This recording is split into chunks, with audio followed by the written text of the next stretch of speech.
at 560theanswer.com. Now, from the Signature Bank Studios, this is Chicago's Morning Answer with Dan Proft and Amy Jacobson on AM 560. The Answer.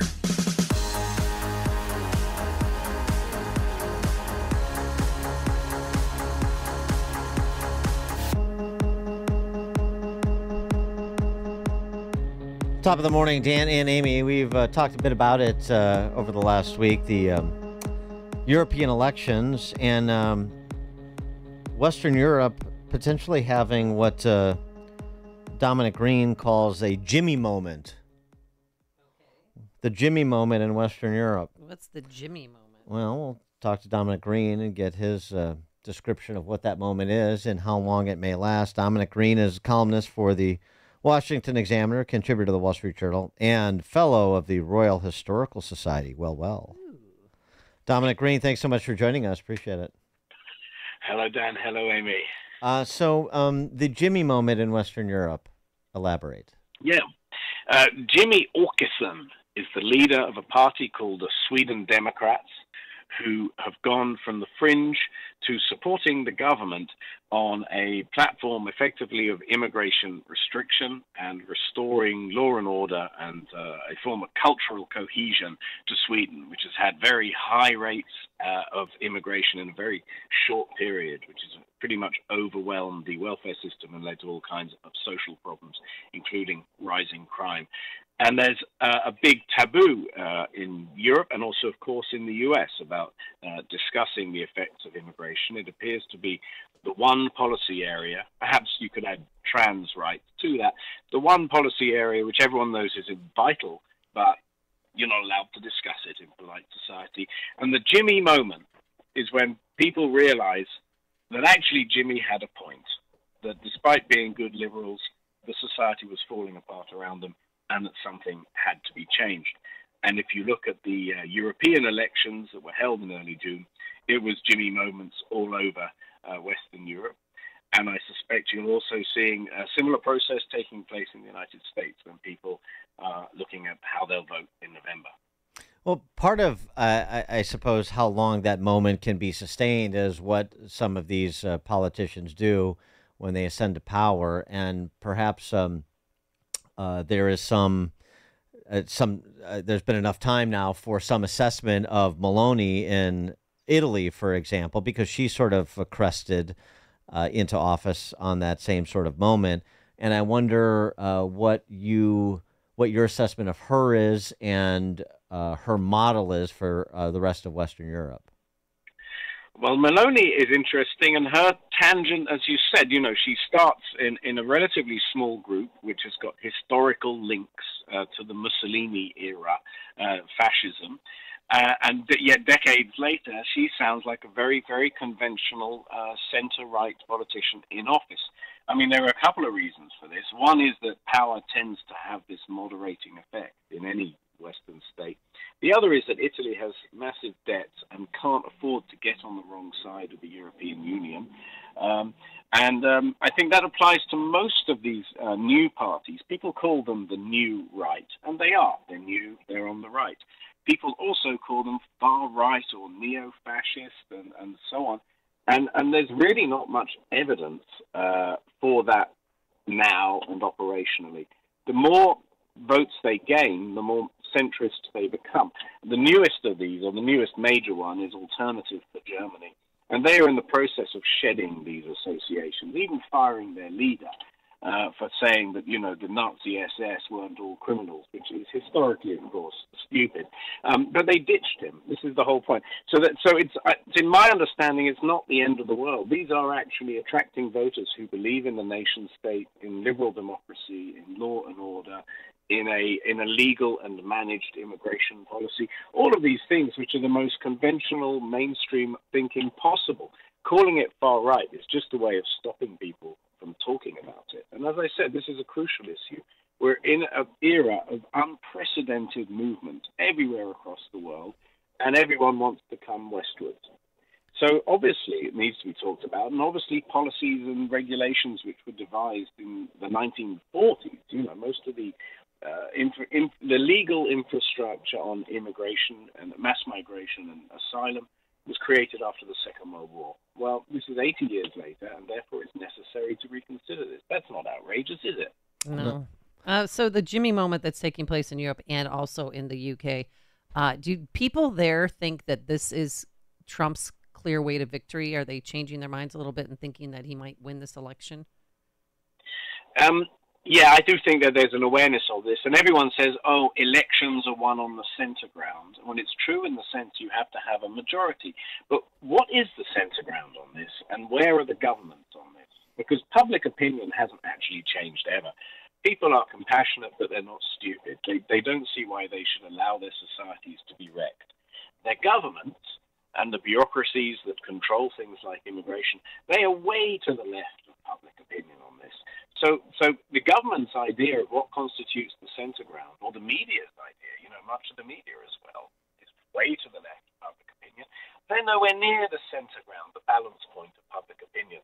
And so any party which directs itself to the center of public opinion rather than the center of elite media and political opinion, well, they're going to do well because that's where the votes are. Is the immigration issue, is that mainly, and the repudiation essentially of multiculturalism or open borders, which is really what multiculturalism was in Western Europe, is that mainly cultural or mainly economic, the reaction? This is a very interesting question because when people are surveyed, they tend to say, the cost of living is a major factor here, or the fact that wages are not rising.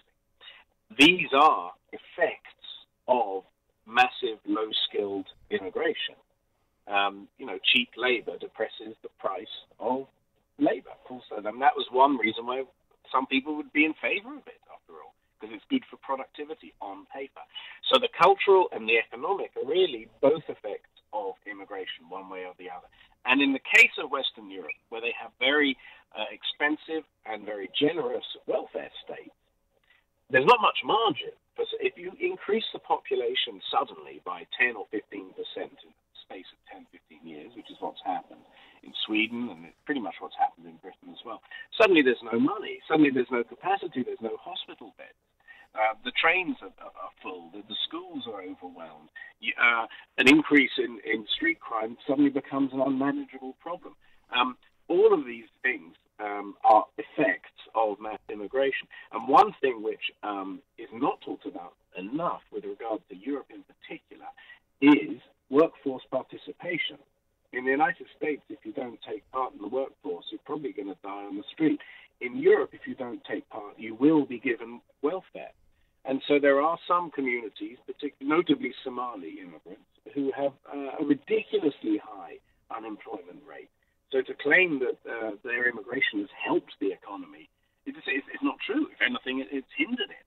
So the law in all these countries says that you can come in if you have skills, or you can come in if your life is in danger.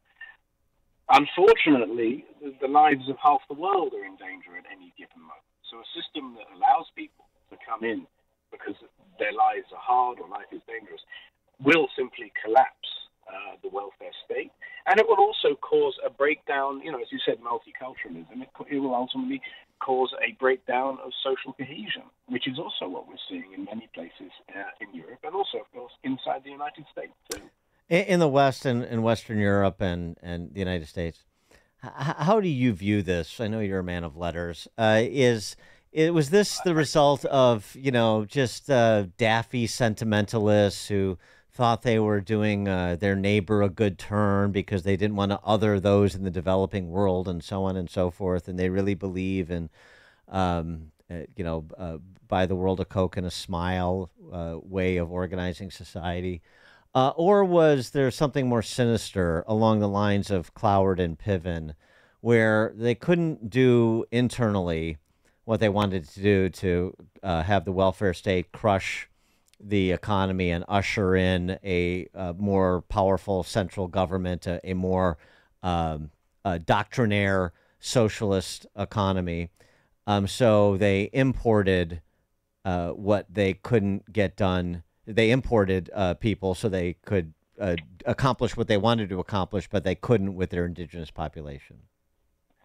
I think there's a bit of both. There is a failure of imagination to imagine that anybody wouldn't want to be us rather than have, say, the amenities that we have. In other words, people want to live good lives and have opportunities and comfort. That doesn't necessarily mean they want to be like us. There's an arrogance, the global empire of Western liberalism is incapable of imagining that people are different. That's one thing. The other thing I think there is, it's demonstrable in people, certainly in the U.S. and in Britain as well, have admitted as much. They have seen immigration as a way of creating client voter bases. In the old style, Tammany Hall type system. It's a way of creating dependency and clients and so on. And ethnic bloc voting is just a normal fact of democratic voting, and so why not create a new bloc? It was a very respectable idea in the early 2000s. John Judis and Reed Texera wrote a book, The Permanent Democratic Majority, which is, it doesn't happen, of course, but that definitely there's an upside if you're being that cynical to building a very large centralized state with a big socialized dependency. Absolutely. There's something else too, and I wonder if this factors in Western Europe. We see this certainly in North America, both in the United States under Biden, as well as in Canada under Trudeau, and Mexico under the socialist du jour, of course, but in freer societies that with more robust economies, which is that part of the frustration is the just rank incompetence of the central planners. And there's so much incompetence that you can't ignore it. You can't paper over it so easily anymore. And a good example of this just recently, since it got so much attention, was the pier the Biden administration tasked to be built in the Middle East as a way to get aid to the denizens of Gaza. And that pier is like the bridge in Alaska. It's a pier. It's a bridge. That was a bridge to nowhere. This is a pier to nowhere. It's $230 million or whatever it was, and it's a complete failure. Our army, our military can't even build a pier to supply people we want to supply anymore, and it just speaks to a lack of competence with respect to the world superpower. I'm afraid so, and the fact that the fiasco of the pier was happening at the same time as the 80th anniversary of the D-Day landing. Yeah, right. Which required the creation of an enormous floating port capable of supporting a huge army. This is true. This is vast overspending and vast and ever-spreading incompetence. I don't know if you had a chance to see in the last couple of days, Neil Ferguson, I should say Sir Neil Ferguson, now wrote an article comparing the federal government to the Soviet Union in its later stages. And one of the most impressive of the many charts that he brings to bear on this was one showing the average age of leadership. And the United States is off the charts. It's up on its own in the far corner of the graphs as a gerontocracy, a place where only extremely old people are in positions of power. Now, the elderly have wisdom, undoubtedly, because that's one of the things that you accumulate. Unless, of course, you're in government, in which case you also accumulate vast wealth, it seems. But as we know, the older you get, the harder it is to operate the Wi-Fi and to work out how to use the computer in the car. I struggle with this stuff on a day-to-day basis. Oh, I hear you, brother. I can tell you now that when I am the age of our wonderful president, my children will not be asking me to reverse park their cars. They will not be asking me to handle any equipment that is plugged into anything, because I will almost certainly break it or destroy it or use it in the wrong way. And, the world has changed so rapidly in recent decades, yet we have an echelon of leadership who really are like those old-time Soviet leaders who would stand at those parades in their dark glasses, and you'd seriously just expect them to topple over at any moment. They look like they've been laminated, and that is a big problem, I think. And perhaps when we're talking about the failure of imagination, to think about what it means to bring people from totally different cultures in large numbers quickly into small societies, well, that's part of that failure of imagination, because we're being governed by the generation where it was very difficult to get on a plane in 1980 or in the Cold War. Therefore, they could indulge this sentimental daffiness about automatic asylum for everyone everywhere, because it was very hard to claim it. And now it's very easy to move huge distances. So no, they haven't kept up, and they need to. We need a completely different mentality because we're in a completely different age. All right. And a lot of people don't know that the Hamas blew up that bridge. Well, because everybody thought it was bad weather, but they mortared it on April 25th to send a message, to show Americans who's boss. I don't even think we need it anymore. But we can't let you go without asking about the royal family. How is Prince Charles doing? Important stuff. The fun well, stuff.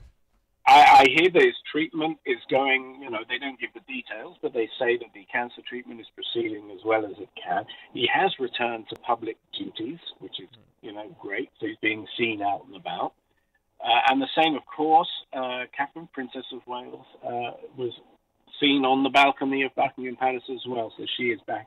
And she gave a statement, saying that it's been hard, as cancer treatment is. But she's determined to get through. Well, we know Prince Charles has prostate Meghan cancer. Markle has got some jam out.